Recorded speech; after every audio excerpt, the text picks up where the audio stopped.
If you want to know why you should care about the ocean, all you have to ask yourself is, do you care about your weather?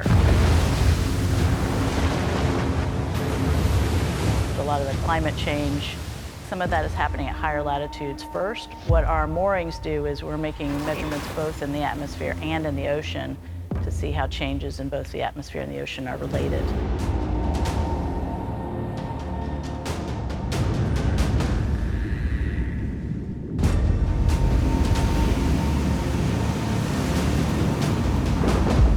It's been predicted by long-term climate models. If all of the currents in the high-latitude North Atlantic slows down, it will have serious climate implications.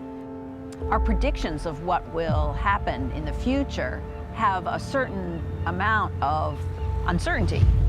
We worry about how much of that deep water, that sinking that creates the deep water, how much of that is actually happening? How much is that going to change over time? And how much that might impact back on our climate system.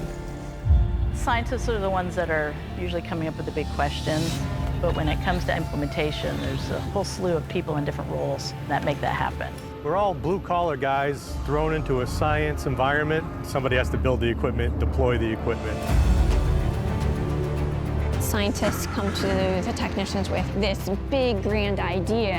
How on earth are we going to solve this problem? How do we execute this?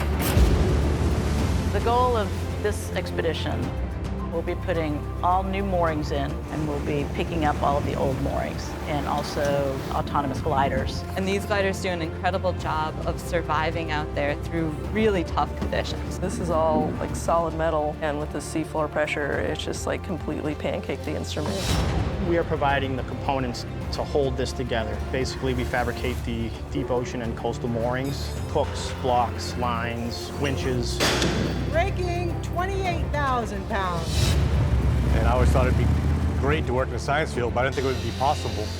I thought everybody had a PhD. You know, I took marine biology in high school, but I'm definitely the hard hat side of science. It's an art to talk to the mooring. If you send the acoustic command with too strong of a signal, it's the same thing as shouting at someone, and you wouldn't be able to understand what they're talking about. If there's things that keep me up at night, it's if there's an instrument that's broken, then I am focused on trying to figure out what went wrong and what we can do to get it back together so it's working again. This deep return flow of the big system of currents, it's not steady. So we're trying to understand what makes it vary. The technicians are usually the ones that are going to catch the problems. I want to be on the other side of this wire.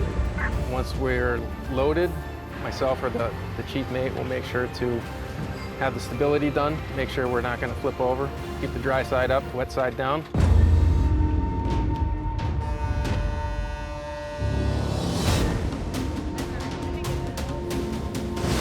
Yeah, Irminger Sea is definitely some really tough sea. You have to be ready for an unexpected moment because things fail, things break. Coming up to 750 meters. Working with the crane, as the ship rolls, you will slow down a little bit and then increase as she rolls the other way to match speed because you don't want her swinging around. On the back deck, you got to stay calm, you got to stay collected. In light of this catastrophe of climate change that's happening right before our eyes, we're just all trying to get the best outcome we can.